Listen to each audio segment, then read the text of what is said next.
Hey everyone, and welcome back to a new video. Before you continue the video, don't forget to like, subscribe, and click the notification bell for you to get every single video I post on here. Because if you don't click the notification bell, you will not see my videos. People are complaining that they don't get my videos, and that is because you haven't clicked on all notifications. So please click on all notifications to get every single video I post.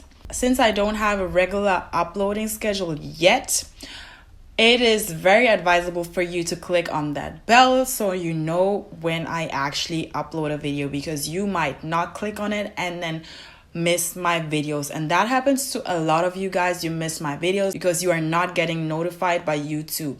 So click that bell. Also, stay tuned for something huge for you guys. I've been working on something very exciting for you, and it will come very, very, very soon. So watch out for that.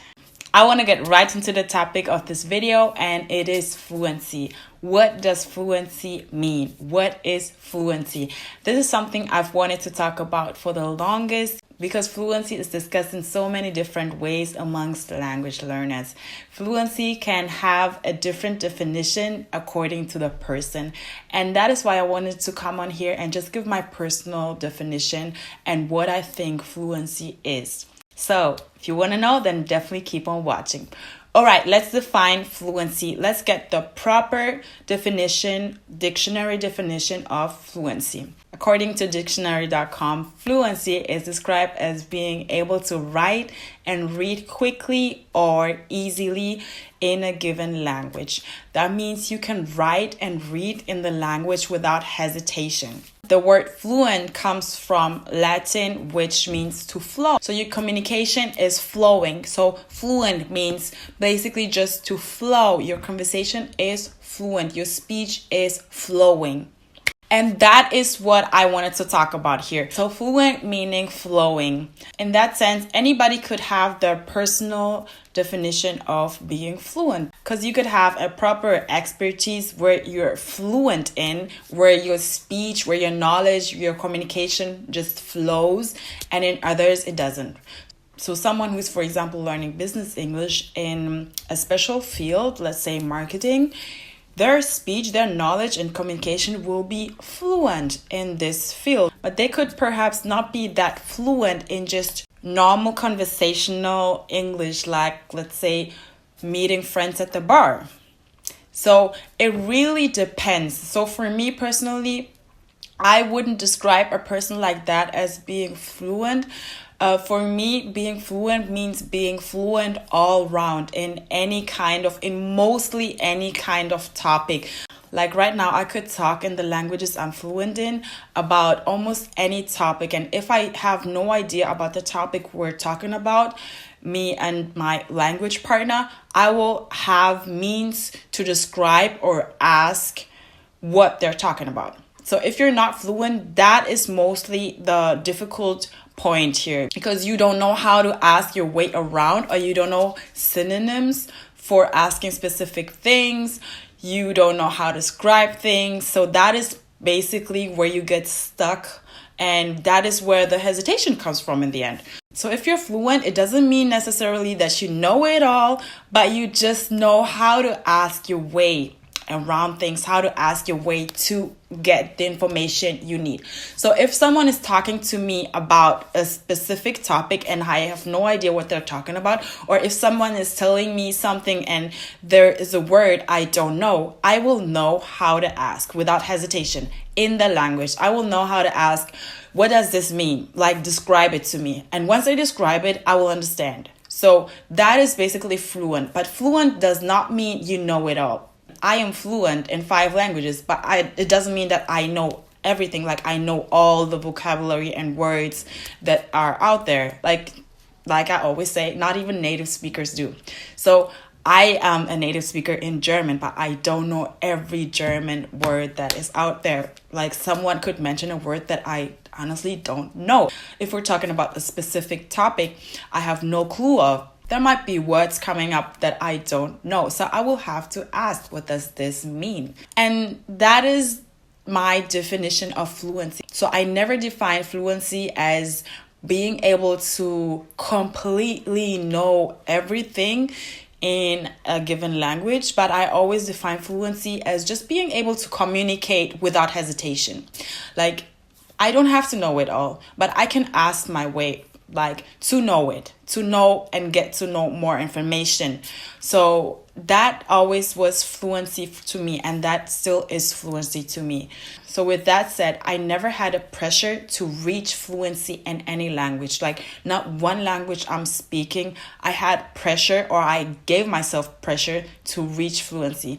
It all came natural because, as I'm saying, I never had that goal. Oh, I have to be fluent in Spanish. I have to be fluent in Portuguese.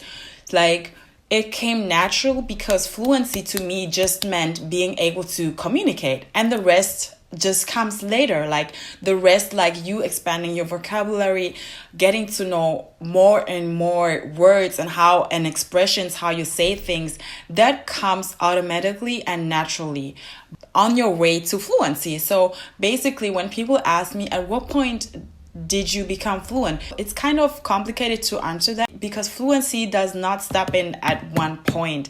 It steps in gradually. So gradually you understand more and more.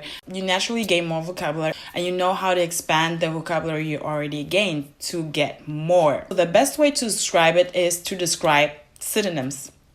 So if you don't know a word, you could always have a synonym, or you could describe your way around a word. So if I'm speaking Portuguese and I might not know a word in Portuguese at the moment I'm saying something, I know how to describe my way around it for the person I'm speaking with to know what I mean. So that to me, again, is fluency. No certificate can do that. I know that a lot of people focus on certificates because they need them for either school or jobs, but I don't recommend focusing too much on having like a certificate because, like anything I did up until now, I never ever had to show a certificate, not once. And people have certificates, but they are not fluent. Like, in my opinion, they are not fluent, and I've seen it. So certificates can, of course, evaluate your skills, but they're not 100% representation of what you actually can do. So people without certificates could be even like more fluent than someone with a certificate. So that is not something I would like take as a reference. If you have the European language reference, then being a B2 is from A1 basically to C2, I think C1 or C2. So being C2 is like most efficient and fluent in the language, and A1 of course is the beginners. B2 and up is the start of fluency. So by having B2, you have gained like enough vocabulary and everything to be able to express yourself. And I think that's a good reference point because when you're B2 level, you have gained so much like vocabulary and like the basic language grammar. You have that as a foundation and you can build up on it. But anyway, this is not just the only way to evaluate language skills. So that's why I'm telling you, don't focus too much on having language certificates. So again, to me, fluency is being able to communicate without hindrance. That means your communication just flows. Like, even if you don't know how to express yourself, it still flows because you can express yourself around certain ideas you have, and you can communicate what you want to say in the end. And that to me is fluency. A huge misconception is also that being fluent means making no mistakes, and that could not be any further from the truth, because being fluent does not mean not making mistakes, but being fluent simply means flowing in your communication. So you can get across your point, you can describe your way around things you want to get across. That is the essential part of fluency. So you could be fluent in a language but still make mistakes, still make minor errors, but still be fluent. or still have an accent. So fluency does not mean having an accent to perfection. It does not mean not making any mistakes. It does not mean knowing all vocabulary. Those three basic things can also happen to native speakers. Native speakers can also make mistakes. Native speakers don't know every word out there in their own language. And native speakers could also have a regional accent of their own language. So that doesn't necessarily mean that you're not fluent if you have those things. But you could still be fluent. Like, I have an accent in every language I speak. I try to minimize it, but I'm still fluent. You could make minor mistakes in some of the languages you speak and still be considered fluent. So fluent in the end does not mean perfection, but fluent just means flowing, being able to communicate yourself, being able to communicate and convey your ideas ultimately. So I hope you guys like this video, and let me know in the comment section below what you think fluency is. What is fluency to you? How would you define it? So thank you so much for watching, and I'll see you in my next video. Bye.